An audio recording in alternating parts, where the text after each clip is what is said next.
My name is Gifty Nakainga, and today we live from Serena Victoria Hotel in Chigo. So being that it's also another episode we are bringing to you, we do have the one and only Nancy Linda Kalembe, and well, she's an amazing woman. You're going to get to know her more and more, just like you've known her before, but then you're going to get to know her more and more. Well, just at this point of time, I'm going to welcome her to first greet us and also welcome us on the show, but then we're going to get to know her more in details. You're welcome, Madam Nancy. Nice to meet you. Nice to meet you too. Well, I'm requesting you to say hello to our viewers that have not heard from you in a long time, and then welcome them on the show. Dear viewers, thank you for watching us today. I am happy to be here to speak to you. For all of you who are praying with us for our nation, I thank you. For all of you who are working so hard, especially during this very difficult time of COVID, I thank you so much. And for the children who are behaving themselves, thank you too. Thank you so much. She's so lovely. I just love her voice. But well, she's known to be a former presidential aspirant and the only one woman in the 2020 polls that were happening here in Uganda. And well, she's also known to be a former media personality, and she's going to be telling us where she worked before, from which media house. Been reading through her profile, and she loves swimming. Well, she doesn't look to be a swimmer, but she loves swimming. But I'm going to request her to tell us more about herself, what she does, what she's up to, and so many things are going to be coming in. Well, so our viewers would want to get to know you in details and be able to associate with you. So what do swimmers look like again? Okay, you told, yeah, but they're a bit, what is it called? Muscular. Yeah, muscular. Yeah, and you don't look Not well. necessarily. Are you too soft? I'm much older now. I don't swim competitively. That's why maybe I've lost the muscles, but I still swim for leisure. But I used to swim competitively. Anyway, I'm Nancy Kalembe. You already said that. I love swimming. I love sports generally because it keeps your mind active. So I do all kinds of sports. I swim, I play tennis, I run sometimes. I just like to keep fit. I like to exercise, whether at home or in the gym, wherever. I like to exercise because I like to keep fit. At my age, I should probably be a lot bigger than this, but God has helped me this far. When I'm introducing myself, the title I like the most, and yet I didn't earn it, is I like to say I'm Nancy Kalembe, the daughter of the Most High God. That title only comes by grace. I don't have to work for it, I don't have to earn it, and yet it is the best title I have. It's better than any accolades I have, whether it's gold medals, whether it is certificates or degrees or whatever, everything else you work for, but it's not as glorious as being called the daughter of the Most High God. Yes, so about my educational background, I did my PLE in Budo Junior School, so I'm a Budonian. Oh, Budonian. Yes. Okay. I then joined Mount St. Mary's College, Namagunga, for my O-level. And for my HSC, I was in Mariam High School. Mariam. Yes. Is it a Muslim school? Yes. So you see how balanced I am. In Budo, we were Anglican. In Namagunga, Catholic. In Mariam High, Muslim. And then I joined Makerere University, where I did a Bachelor of Science in Population Studies. And I majored in actuarial science. I've had a lot of people call me a lot of things, accountant, I don't know. Yeah. Yes, but I majored in actuarial science. I'm a mathematician, basically. I like numbers, so... or maybe that's why they call you an accountant. Yes, I think. To simplify for themselves, they say, oh yeah, bala, accountant. But it's not Anyway, it is not really accounts. My journey has been, for the first few years, I thought my journey was random. A lot of people said, you've never been in politics. How did you end up running for presidency? You just woke up one day and decided, okay, let me run for presidency. And actually, no, that wasn't the issue. It didn't just happen? When I was 9 years old, I wanted to be three things when I grow up. One, I wanted to be an Olympiad because I was too much into athletics. Okay. Athletics. Sorry. Olympics is about sports and all. I wanted to be an Olympiad. I always admired the women who ran with the torch at the beginning of the Olympics, and they handed over the torch to others. whoever. And they picked particular people to carry that torch. And I wanted to one day grow up and be an Olympiad. I wanted to bring a gold medal back home in 100 meters. I was a sprinter since I was young. And so that was one of my dreams. I said at 9 years old, this is a 9-year-old sitting down and planning out her life. I want to be in the Olympics because I was exposed to sports very early in my life. So I wanted to be an Olympiad. Secondly, I wanted to be a lawyer. An Olympiad, a lawyer? Yes. I watched a program called Crown Court. UTV used to show a program called Crown Court in the early 80s when I was very young. Crown Court is a very old show, probably very few people remember it. It used to show in the early 80s. And the way the lawyers used to fight for their clients and they'd get justice, I thought, I want to grow up and get justice for. There's a particular episode where a mother was going to lose their child, and the lawyer fought so hard to get that child back to its rightful mother, and I thought I was going to be a lawyer because of that. The third thing I wanted to be was to be Miss World. Okay, an Olympian, a lawyer, and then Miss World. And a beauty queen, Miss World. Queen. That was when I was 9. However, as I grew older, of course, some of those things changed. Yeah, they drift. I never wanted to become a lawyer again as I grew older. I thought, no, I don't want to be a lawyer. I changed my mind. I stayed with sports all the way to university. I was actually athletics captain, Makerere University. I was also swimming captain, Makerere University. I'm an East African gold medalist. I got a few gold medals, so I aimed at the sky and I became an East African gold medalist. I didn't get to the Olympics, but got that. As far as Miss World is concerned, I was in Miss Uganda, though it came in an interesting way. Later on, I wanted to do other things with my life. When I was 14 years old, I started thinking about becoming president of this country. 14 years? Yes. And a 14-year-old life. And because of that, I started doing leadership training. I would go, every time there'd be leadership courses, I would go for those leadership courses. At 14 years? Throughout my life. Oh, I've gone for different leadership courses. In school, I was a leader in different capacities, whether in sports or in class or in school generally. I was head prefect at some point. So different things. I was prefect of education, what you'd call Minister of Education. So I served in different leadership positions as I grew older. And so the dream kept on growing, and I kept on praying about it, kept on seeking mentors who would help me. Nurture you into that path? Yes, nurture me into that path. So for people who were close to me, they've always known, so they were not surprised. And then with time, of course, they came on board and supported me. Some of them thought, isn't it too early? Because some people, with Ugandan politics, or African politics, we tend to think that leaders should be in their 70s, 80s, and 90s.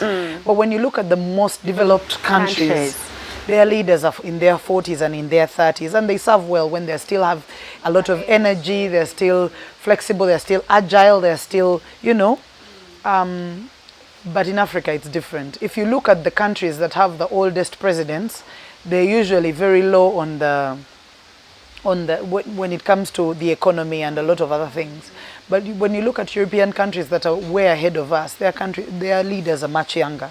So I didn't think there was a problem with that.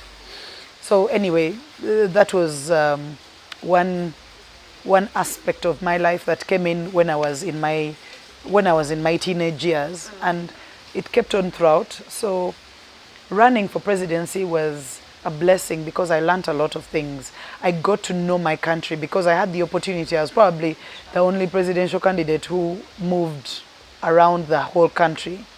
I visited 127 districts. The Bible says that all authority comes from God. And I guess that is something I describe as grace. People who did not know anything about me, just listening to what I had to say, for them to decide that they will support me was very humbling. I went out on the fact that I believe this is the path that God has laid out for me. And if it is so that God has laid it out for me, then He will support me along the way. And when God supports you, His children too come on board. So I can't say I worked for it, or there's something in particular that I did that could have caused people to support me. It's just grace. They were kind enough to listen. I found favor before God and before the people who listened to me. And for that, I'm very grateful. I wouldn't say I worked so hard or I did this so much. We are human beings, ultimately. I get tired, I get discouraged, I get weak, I get sick, I get everything as other human beings. But I thank God because when you're surrounded by people who keep on lifting you up, who keep on pulling you up, and when finally we came to election day, and I found that the first time I'm running, I'm getting close to 40,000 votes. That is a vote of confidence. And for the many Ugandans who voted for me, I can't even say thank you, because I feel like that wouldn't be enough. Because that's a vote of confidence. That is someone saying, I don't know you, I listened to you, I have watched you, and I have trusted you with a vote that could probably change my life. So voting for me is not about, why I say I can't even say thank you, because I feel like it's not enough, is because when someone goes and stands in the sun or in the rain, wakes up early in the morning to cast their vote for you, it's not a piece of paper they're dropping in that box. It is a vote of confidence. It is saying, you found favor before me. It is saying, I trust you. It is saying, I honor you. It is saying, I believe in you. It is saying so many things. That's just a piece of paper. But when you see, whether it is 5 people or 10 people, and for me it was over 40,000 or around about 40,000 people across the country, northern Uganda, eastern Uganda, western Uganda, central. It wasn't my family members, because I don't have that many. It wasn't my schoolmates. It wasn't my colleagues. It was Ugandans who decided, let's support this woman. You just didn't cast for me a vote. You said so much with that vote that I can't probably put in words. So thank you. If I had a better word for that to express my gratitude.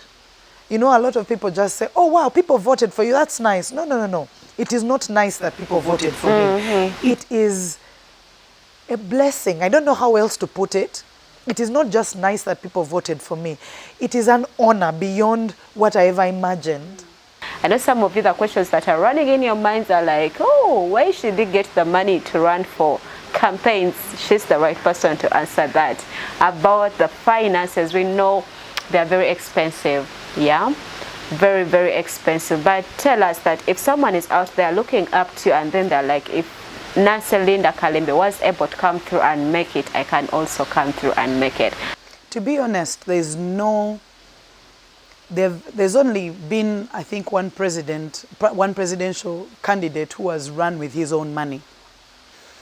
Across the globe, most people use money that is not theirs. It's the people who believe in you. It's the people who support you. as I said earlier, I'm not one of the billionaires on Uganda's rich list, no. I've not been a politician, but the people who believed in me supported. As I was asked during the campaigns, I told them that, you know what, God will provide. And they thought, that's a joke. So you don't have even $1 billion shillings to start off? I said, no, but God will provide. And I was asked several times, so who's funding your campaign? I said, God, over and over again. But a lot of people think it is a joke. But actually, you see, we are God's children, right? And when you're at home and you're sick, and your siblings are around, and your mother goes to work, but she took you to hospital, you have medicine. Who's taking care of you, your sister or your brother? But who bought the medicine? Ani yakujanjaba. Mama yakujanjaba, batata yakujanjaba. But who's administering the medicine? One of your sisters. So the same thing when it comes, Bible yetugamba nti ebyokunsi bituyigiriza ebyomuggulu. If our sisters work together with us, they help you sweep the house when it's your turn to sweep the house or wash the dishes or cook. The same thing. When it's my turn to run for presidency, my brothers and sisters came together and decided, I'll give you $1 million shillings, I'll give you 10 million, I'll give you 500. I have a lady in the village in Kalido district who used to send me 2,000 shillings every week. 2,000 shillings on mobile money every week. Now, people may not understand the value of that 2,000 shillings every week. When a woman deep down in the village sends you her 2,000 shillings every week, It's a lot of money. that is beyond support. When it comes to basic mathematics, what are you going to use it for? You may think it can't even buy fuel. But the value that 2,000 shillings carries, when someone sends you 2,000 shillings on mobile money and says, Mama, nkuwereizayo kwenkumi ibiri dikuyambe, that woman used to make me cry.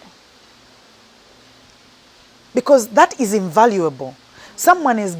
People were sacrificing to support me.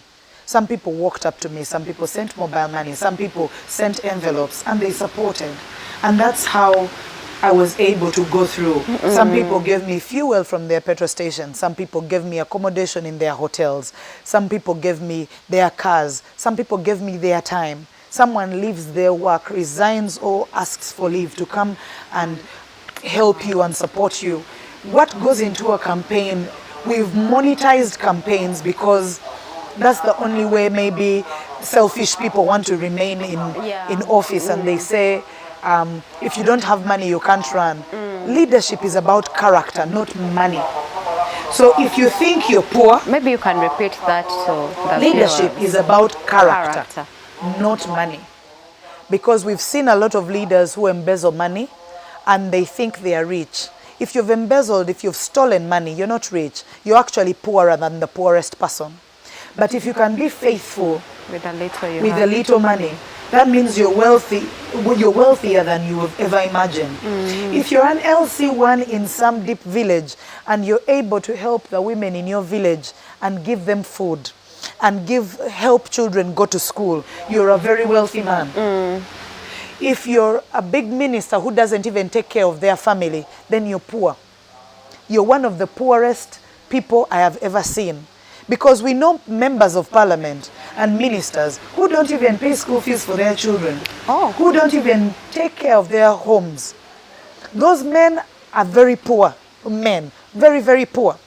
But if you're in the village and you wake up every morning and go to the garden and dig, and every day you can get 1,000 shillings, 5,000, but your children are well fed, your wife is well taken care of, you're taking care of your old parents, then you're very rich. It is your character that counts. So if you want to be a leader, it is your character that you should enrich, not your finances. About the provision, God will provide. I started out my campaign with no money, but God provided along because that was not important. The money is not what is important. We have made it important because our mindset has been tuned that way. So we end up voting bad leaders into office because they can splash out money in times of campaign. That is what I told people. If they are casting out money, take the money, but vote for someone who is right. Vote for the right leader. Eat the money, yes, because you need it. You've been impoverished by the same leaders, so why don't you use the money that they're giving you? But vote right. Okay, mentioning of voting right, let's get to know how was the reaction, or how did you feel about the results after the elections were done? For starters, I was very thankful to God. When you're in a competition, I'm a sportswoman and I'm used to winning. If I'm running 100 meters, I want to get the gold, or at least the silver or the bronze, but mostly we run for gold. And when you don't win, obviously you're not happy that you've Yes. because you've not won. But I was grateful. On the day they announced the results, it was sad that yes, I hadn't won, so it was not good. But when you sit down and think about it, when I finally got the sheet of the results and I saw the numbers of the people who had voted for me, For you. I felt something I can't put in words. So how did I feel? Mixed feelings. You feel bad you've not won, then you feel good that a lot of people voted for you, then you feel good that people are still supporting you even after the elections. People want to know what you're doing, how we can support you, or how we can work with you. Is there a project we can work together? Is there something we can do together? So it's mixed feelings, really. It's not one feeling. Anyway, what I can tell from her facial expression, she was just excited about those that believed in her